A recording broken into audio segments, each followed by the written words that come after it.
In this video, I am back again with some really gorgeous high-end Dollar Tree projects that I know you're gonna love. So make sure you stay tuned so you can see how everything came together.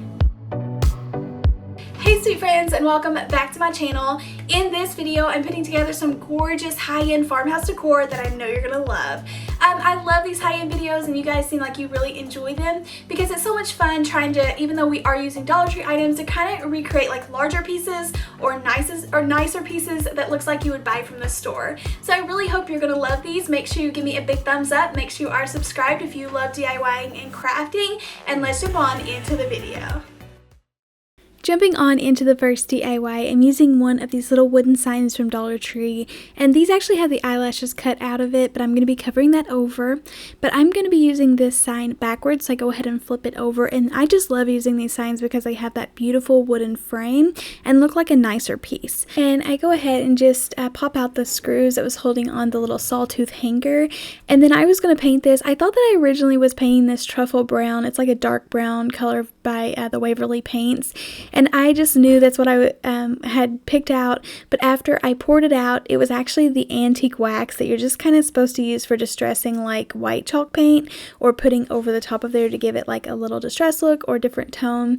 But I just kind of went with it. It was too late. I'd already started painting and I noticed it was just a really thin consistency and I didn't know what was going on. I thought maybe it wasn't mixed very well, but like I say, I did soon discover that it was antique wax. But I'm just going to go ahead and go with it because I was loving the color of it, and because this is like a chipboard or like MDF, it does soak up that really nicely, so it's not like it's just setting on top and being really greasy and not drying.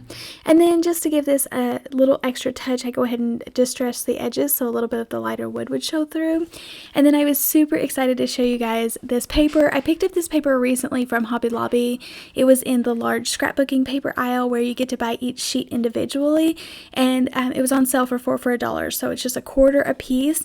I went ahead and picked up a ton of this because I think this is perfect for farmhouse decor and such a beautiful, inexpensive way to dress up Dollar Tree items.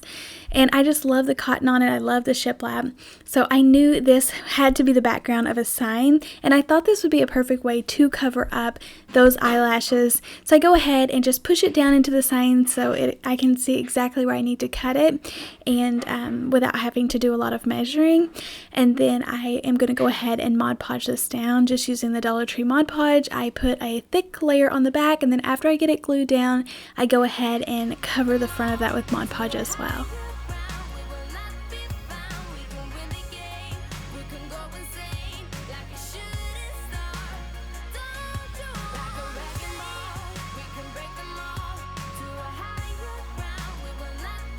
I had some people tell me in the last video that they struggle a little bit using Mod Podge, but I usually just use like a plastic credit card or something to kind of push the air bubbles out to the side, and then I like to take a little paper towel and just kind of dry it off or dust it off and make sure that no like glitter or anything is stuck on the paper, and then I can go ahead and put the Mod Podge on there because after you get it on there, everything that was on the surface is kind of going to be glued down, so I just like to make sure it's nice and clean. And then I needed a little wooden square to go in the center because the pattern is really busy. I knew I would have to kind of make a solid piece in the center to decorate it with. So this is the only thing that I could find at Dollar Tree at the time that was square. So I go ahead and I'm just going to save those little pieces that was in this puzzle because I think those would be perfect little shapes to use on future DIYs. And then since I had already started with this antique wax, I'm just going to go ahead and finish up this project with it and to make sure that it matches really nicely. I did go ahead and do a few coats. This is thinner than paint because it is just made to go on top of like the chalk paint like I said, so I go ahead and paint it on there and then sand it down, and then some of like those little letters were poking through, so I just went back and covered those up and just painted a few more little dashes throughout there so it kind of blended and looked evenly. And then I wanted this to go in the center, and I thought it would look really cool if it was raised up. So then I go ahead to use some of the Dollar Tree little wooden blocks or cubes, and I glue that on there just to give it a little bit more of a 3D look.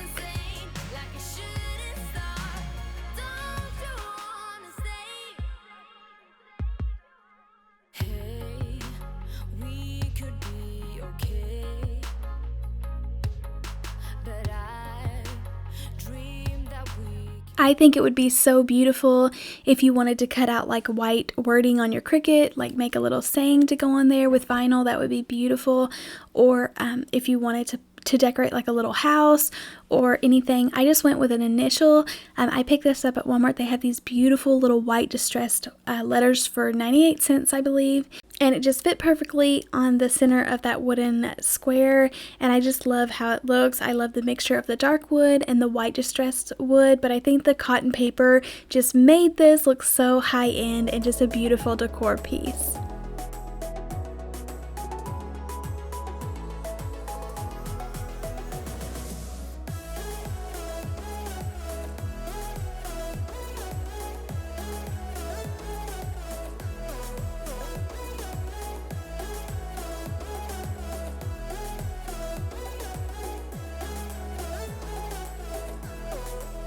And then I was so excited to get to share this with you all. I know I mentioned that I had a hard time finding these trays, but I finally found 3 of them. I was super excited to get them. I think they are beautiful. I love the detailing on there. I thought these would be even perfect for actually serving like cheese and crackers on there. It would look so pretty. But of course we are DIYing this. The first thing I wanted to do was get rid of the gold. That's all I could find, so I'm not sure if they have that in silver. You'll have to let me know in the comments down below if you have found a tray in silver. But I'm going to go ahead and just paint this with some of my steel colored chalk paint. I love distressing everything. If you've watched very long, you know that. But I went ahead and just gave it a nice thick coat. I ended up doing 2 coats of this paint because whenever I'm doing shiny plastic, I do try to add a lot of paint to make sure that it's gonna stay on there. But you definitely can clear coat this afterwards if you are worried about it chipping or scratching off. But I go ahead and paint the steel color on there, and then after that completely dried, I went ahead and just went over it with some elephant color, which is the darker gray color, to distress this and kind of really make it look like rustic metal.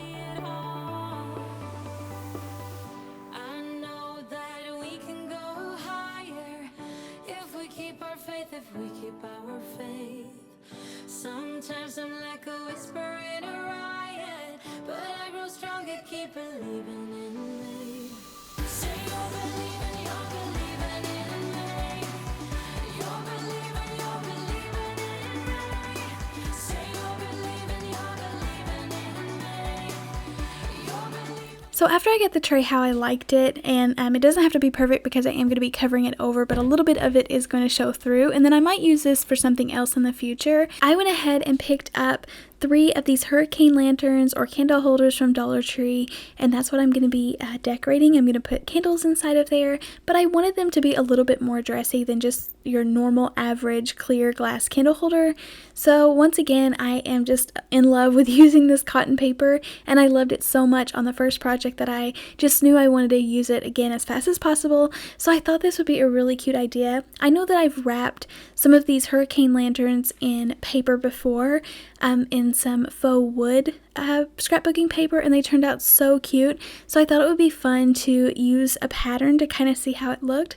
So I'm using my Cricut paper cutter, and I'm just cutting 3 of the same exact pieces or sizes of paper. And I made sure that I did cut these long ways so that the wood will go long ways around the bottom of this. And then I go ahead and cover the back in Mod Podge and wrap that around each of the glass containers. I did forget, but whenever I did do the wood ones, a few videos back, or maybe a few months back, I did wet the paper, and that seemed like it helped so much. So I do recommend that if you do want to make this, you can just use like a spray bottle or a damp paper towel and just kind of dampen your paper before you add the Mod Podge, and it just makes it more pliable and seems to me like it gets less bubbles.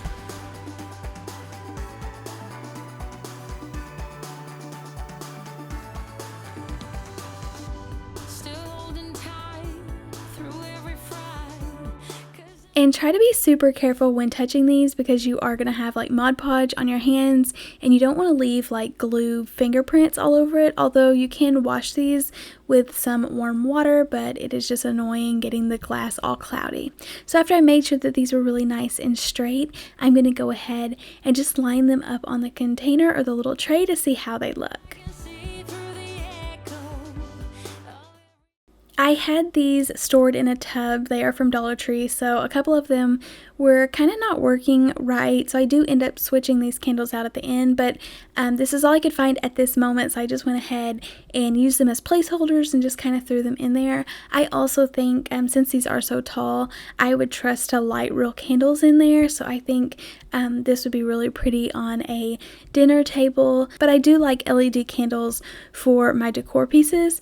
And then I wanted the middle one just to be raised up a couple inches or just a little bit, so that it does kind of just give it a little extra detail and make it look nicer rather than being one level. So I'm using some of these little tower blocks, and I go ahead and do a few layers of them, like I say, just to create a platform so that the middle one is raised up a little higher than the others.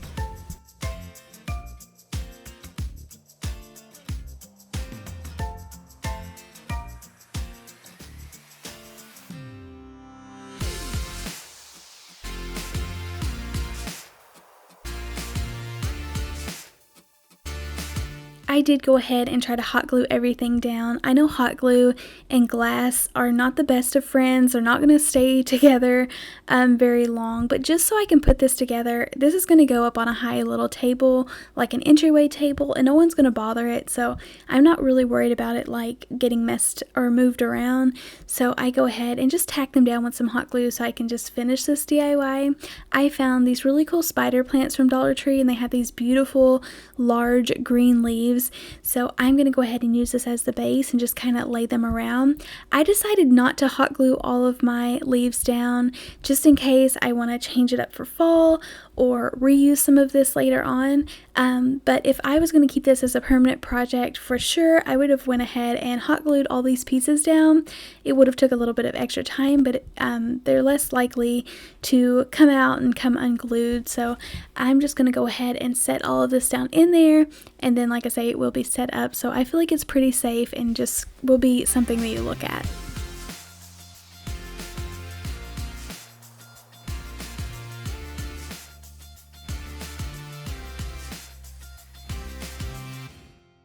So after the spider plants and the large leaves, I added in some boxwood that came from Walmart for 98 cents.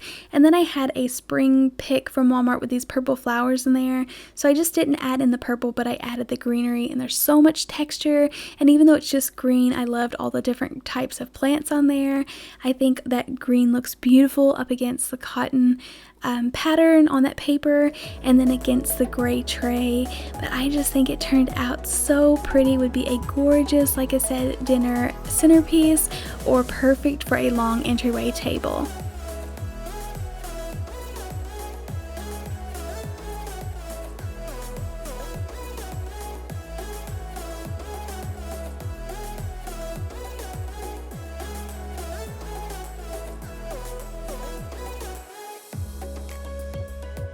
And then this project is a smaller one and an easy one, but I think it is one of my favorites. I love going to TJ Maxx and Home Goods and looking for faux plants that actually look like nice quality, but they can be pricey. I pay like anywhere from $10 to $15 for these small plants, especially if they have a stand. So I wanted to take Dollar Tree items and find a way to recreate these types of faux plants on a budget and just for a few dollars. I was so surprised whenever I found this little planter at Dollar Tree. It is beautiful, but the colors just weren't perfect, so I'm going to go ahead and paint this with a thick coat of my white chalk paint, and then I'm going to go ahead and do a little bit on the inside because I do want this to be really high end and not be able to see a different tone on the inside, so go ahead and cover that. And then it has such textured sides that I just really wanted them to pop out like it was originally, just in the different colors. So I didn't have a roller, and I know a roller would work perfect here, and the Dollar Tree does sell those, but I didn't have one on hand, so I'm just using this large flat sponge brush, and I'm dipping it in the steel color chalk paint, and I'm just trying to keep it kind of flat and make sure that it doesn't get down in those grooves, and it just makes this gorgeous texture and just kind of going over the top, and I just think it looked beautiful and I loved it, and it was exactly what I was going for.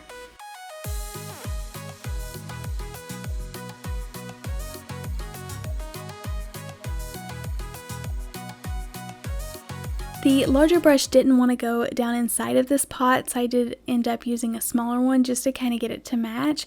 And then I wanted to create a little plant stand for this. I've made something similar a while back, just painting it black, and I really like the look of it, but today I wanted to keep more warmer tones and not add so much black in there, so I'm going to paint this brown and make it kind of look like faux wood. I needed the little legs to look like a plant stand, so I'm using the little tower blocks, and I go ahead and just hot glue 4 of them around. I do recommend setting the circle on something about the right height so that it does stay level. I didn't do this, so I did have to reposition a couple times to get it to look level.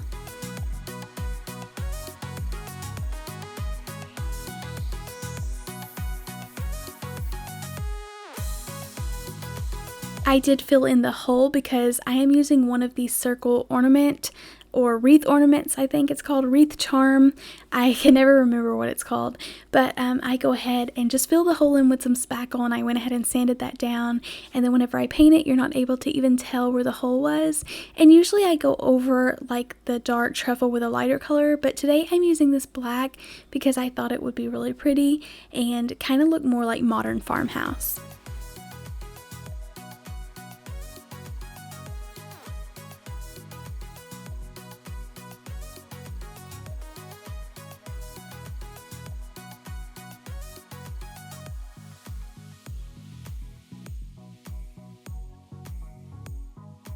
I'm really wanting this to look like the TJ Maxx plants or Home Goods plants. So they usually don't just have a container full, but you're able to see like pretty little rocks around the edges. And it kind of looks like epoxy or something over the top of that. I just skipped that step, but that's definitely something I want to look into. Maybe you could even Mod Podge around the top to get it to look like they were all glued down in place. But most of my plants just kind of have the plant in the center instead of filling up the whole container. So I did fill this up with styrofoam so that I was able to poke the plants down into the center. And then the Dollar Tree had these little pebbles, these black pebbles that I thought were really pretty and would look really high end. So I went ahead and just poured that around the styrofoam, and then it would build up on top.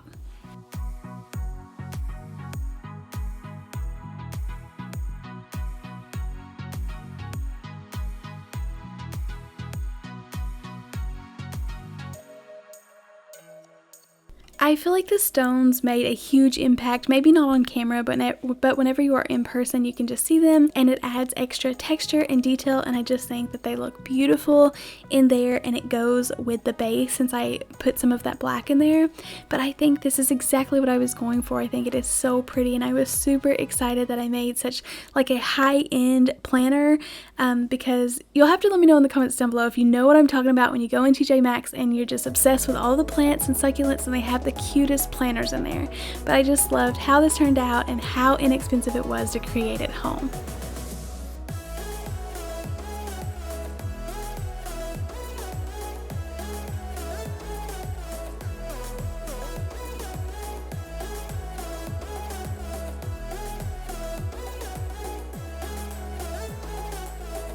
Thank you all so much for coming along and crafting with me today. I had so much fun putting these projects together.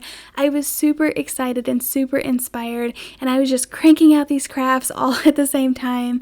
I was just so excited and inspired, and that's not always the case. So I really hope you enjoyed these. Please let me know in the comments down below which one of these projects was your favorite. I'm thinking the little planner is mine, even though I love them all so much, but definitely let me know. Thank you all again for watching. Make sure you hit that subscribe button, hit that thumbs up button, and I'll see you next time. Happy crafting. Bye.